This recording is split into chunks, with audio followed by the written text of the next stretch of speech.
Le moringa, on peut le déguster en feuilles. On peut le goûter et on en profite très bien lorsqu'il est réduit en poudre, lorsque ces feuilles sont séchées et réduites en poudre, comme vous le voyez sur la photo.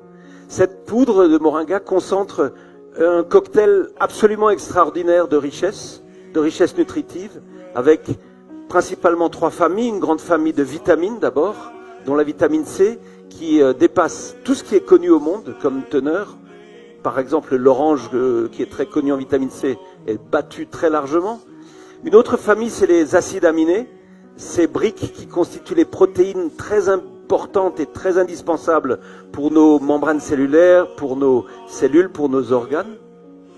Il y a notamment en grande teneur et donc de façon très importante les 9 acides aminés qu'on appelle essentiels parce que nous ne pouvons pas les synthétiser, nous devons les trouver dans notre nourriture. Dans le moringa, ils y sont tous en bonne teneur. Et parmi eux, 2 acides aminés qu'on appelle acides aminés indispensables qui sont particulièrement importants pour les nourrissons, pour les petits-enfants.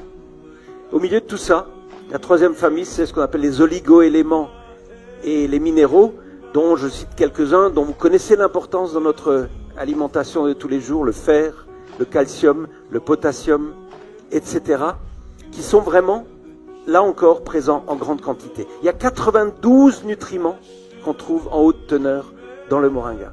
Dans le moringa feuille, poudre, mais aussi dans le moringa huile, puisqu'il s'appelle moringa oleifera. Et oleifera, ça veut dire qu'il porte de l'huile. Ça veut dire qu'on le sait aussi depuis très longtemps. Cette huile était probablement l'huile des pharaons et des pharaones. On a longtemps cherché quelle huile extraordinaire ils utilisaient. Or, ce moringa existe en Égypte et on pense aujourd'hui que c'est celui qu'elles utilisaient.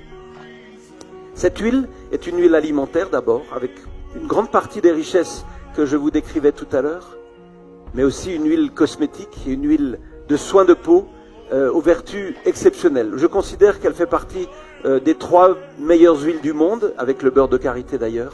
Et donc ça veut dire que dans notre faso, nous en avons 2 qui poussent et qu'on peut trouver très facilement.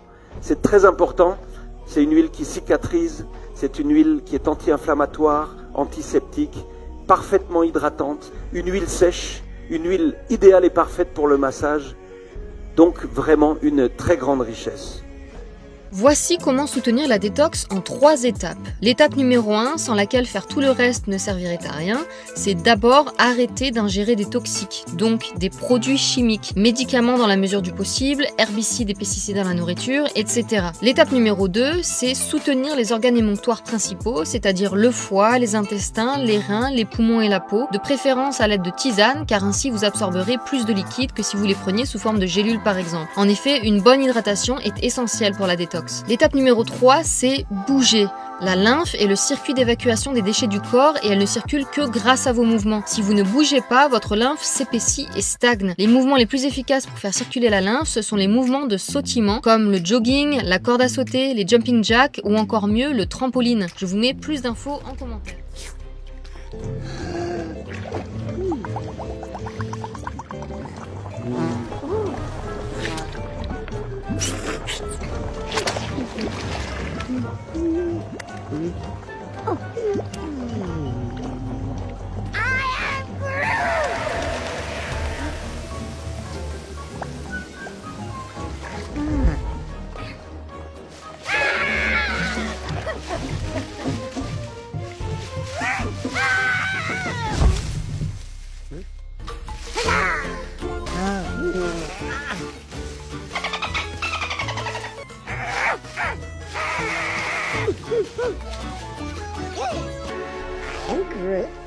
I'm Groot.